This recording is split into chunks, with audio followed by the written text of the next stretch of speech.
बिस्मिल्लाहिर्रहमानिर्रहीम। Professor doctor Ejaz Javed luck. आई से मतलब हम कुछ ना कुछ इंफॉर्मेशन बेस वीलॉग बनाते रहते हैं। तो हमारे कुछ दोस्त हैं जो व्हाट्सएप पे या किसी और सिस्टम से आँखों से मतलब कुछ क्वेश्चंस या सवालात करते हैं। तो आज हमने सोचा कि इन सब को सवालात को इकट्ठा करके उनका ना एक जवाब तैयार कर लेते हैं और इस तरह की वीडियो बना लेते हैं। तो हमारे एक दोस्त हैं जानने वाले, उन्होंने पूछा है मोहम्मद रिजवान साहब कि मुझे 1 साल हो गया है, मैं एक डॉक्टर साहब के पास गया हूँ, उन्होंने मुझे +1.25 की ऐनक लगाई है। फिर कुछ दिनों के बाद मैं दूसरे के पास गया हूँ तो उन्होंने 1.50 की लगा दी, तीसरे ने +1.75 की लगा दी है। और इसी ड्यूरेशन में एक और के पास गया हूँ तो उन्होंने +7.75 लगा दी है। तो इससे मतलब मैं पहले भी अर्ज कर चुका हूँ कि जो ऐनक है, एक तो ये देखने के बाद पता चलता है कि कितना नंबर है, दूसरा एज के साथ इसका कनेक्शन है, स्पेशली जो 40 साल से ज़्यादा लोग हैं उनके लिए।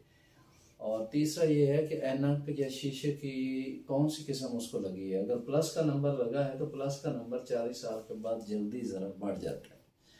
दूसरा फैक्ट इसमें ये है जो मैं हमेशा कहता हूँ कि जो ऐनक का सेंटर है, ये ऐनक का सेंटर है, ये दूसरे शीशे का सेंटर है, ये दोनों सेंटर का आपस में एक फासला है। इसी तरह जिस तरह ऐनक के सेंटर का आपस में फासला है राइट का और लेफ्ट का, इसी तरह आँख का भी आपस में सेंटर का डिफरेंस है। एक तो ये बराबर होना चाहिए, नंबर 1। नंबर 2, हर बंदे की आँख और नाक और चेहरे की साख मुख्तलिफ हो सकती है, उसके मुताबिक होना चाहिए। तीसरा ये है कि अगर प्लस का नंबर आँख से जितना दूर लगता है वो उतना ज़्यादा नंबर उसको दे रहा होता है। फर्ज करें जैसे रिजवान साहब ने पूछा है कि +1.25, अगर +1.25 आँख के करीब लगता है तो हो सकता है वो +1.25 हो। अगर यही ऐनक आँख से दूर कर ली जाए, मसलन ये आँख के करीब है, आँख के दूर कर ली जाए तो यही +1.25 उसको हो सकता है 2.25 का नंबर दे रहा होगा, 2.25 का +1.75 का असर दिखा रहा होगा। तो इसलिए देखना ये चाहिए कि ऐनक की फिटिंग कैसी है, चेहरे के मुताबिक है या नहीं, और कौन सा नंबर उसने इस्तेमाल किया है। नंबर 3, कौन सा उसका प्रोफेशन है, कंप्यूटर पे काम करना है, सिग्नेचर काम करना है या दूर देखना है। नंबर 4, उसकी एज कितनी है और प्लस है या माइनस है। इन चीज़ों पे वो डिपेंड करेगा। लेकिन फिर भी अगर प्रॉब्लम सॉल्व नहीं होता तो फिर किसी ऑप्थेल्मोलॉजिस्ट को दिखा लेना चाहिए कि ये सारी वेरिएशन क्यों है।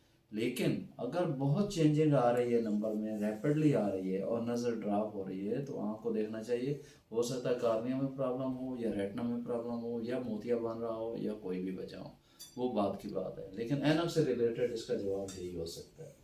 दूसरे भाई हैं एहतशाम साहब ने पूछा कि काला पानी क्या होता है। काला पानी जिसको हम इंग्लिश में या अपनी ज़बान में ग्लाकोमा कहते हैं, काला मोतिया कहते हैं, ये कोई काली चीज़ नहीं होती। जैसे सफ़ेद मोतिया है वो लेंस का सफ़ेद हो जाना या ओपेक हो जाना, वो उसको हम सफ़ेद मोतिया कहते हैं।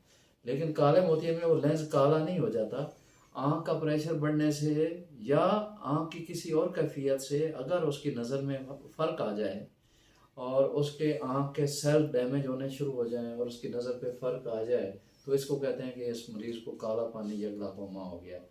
तो ग्लाकोमा जैसे मैंने पहले भी कई दफ़ा बताया है, ग्लाकोमा की कई सारी टाइप्स हैं, 20 से ज़्यादा टाइप्स हैं, और उसमें चंद एक टाइप्स ऐसी हैं जिसमें पेन होती है, बाकी सारे पेन के बगैर होते हैं, यानी साइलेंट होते हैं, साइलेंट विजन किलर हैं, या इसको नज़र का खामोश दुश्मन भी कहते हैं।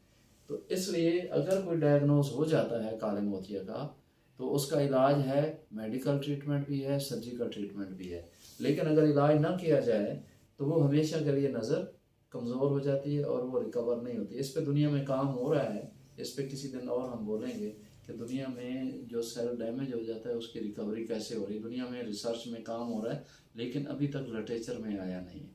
काले मोतिये की तशखीस के लिए डॉक्टर मुख्तलिफ टेस्ट लिखता है, मसलन वीएन करता है और उससे पूछता है फैमिली हिस्ट्री क्या है, फिर उससे पूछता है कि फैमिली में काले मोतिये से कोई किसी की नज़र पे इफेक्ट तो नहीं हुआ, कोई ट्रीटमेंट तो नहीं ले रहा, या अगर 40 साल से पहले तो नहीं है, उसकी नज़दीक की नज़र कम हो गई और उसके वियल फीड, उसका ओसीटी, उसकी टोनोमेट्री या उसका प्रेशर, उसकी अंदर से उसका आँख का जो पर्दा है वो देखते हैं और वो देखने के बाद अंदाज़ा होता है और डायग्नोसिस होती है कि इस बंदे को काला मोतिया हो गया।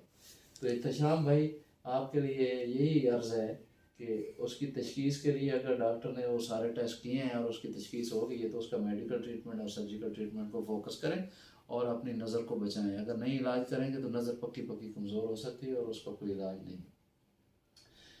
नेक्स्ट क्वेश्चन है, रफ़ीउल्लाह साहब ने पूछा है कि आँख में कोई टीके लगते हैं? यस, एंटीबायोटिक वो टीके हैं जो आँख में लगते हैं। ये कई किस्म के हैं, ये सस्ते भी हैं, इंतहाई सस्ते भी हैं और इंतहाई महंगे भी हैं, यानी हज़ारों में हैं और लाखों में हैं।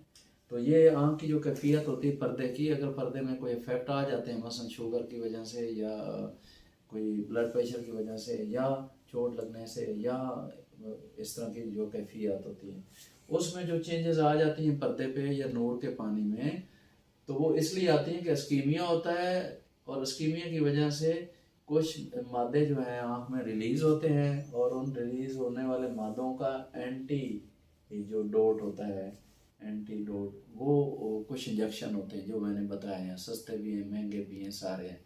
उनको एंटीबायोटिक कहते हैं। ये कई किस्म के हैं जैसे मैंने बताया। तो इस तरह की कैफियत जब आँख में हो जाती है तो डॉक्टर डायग्नोज करता है, उसके मरीज़ की नज़र देखता है, सबसे पहले उसकी हिस्ट्री लेता है, हिस्ट्री लेने के बाद आँख की पुतली डायलेट करता है और उसके बाद तशखीस करता है कि इसके नूर के पानी में या पर्दे में क्या क्या कैफियत है। उसके बाद वो ओसीटी करवाता है या कोई और टेस्ट करवाता है, एंजियोग्राफी करवाता है। उसके बाद वो फैसला करता है कि आँख के पर्दे में या नूर के पानी में ये चेंजेस आ गई हैं तो लिहाजा इनको इंजेक्शन की ज़रूरत है या नहीं है, वो फैसला हो जाता है। लेकिन ये इंजेक्शन मौजूद हैं, सस्ते भी हैं, महंगे भी हैं, ठीक है। तो आपको मेरे ख्याल में तसल्ली से जवाब मिल गया।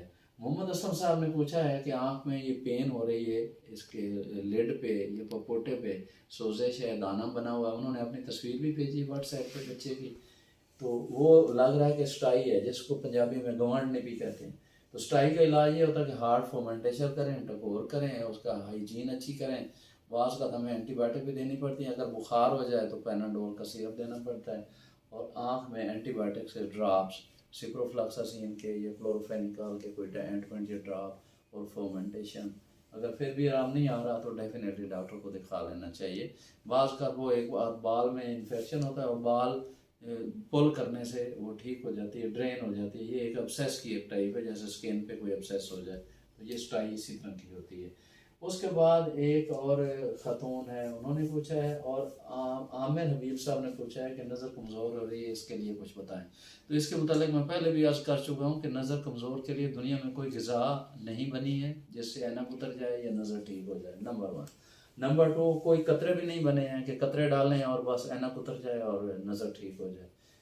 तो फैमिली हिस्ट्री देखनी है, अगर फैमिली में ऐनक लगती है या आँख में कोई ऐसी बीमारी है जैसे ऐनक आ गई है, कार्निया में मसला है या उसका रेटिना में ये कोई ऐनक लग गई है तो ऐनक लग गई है।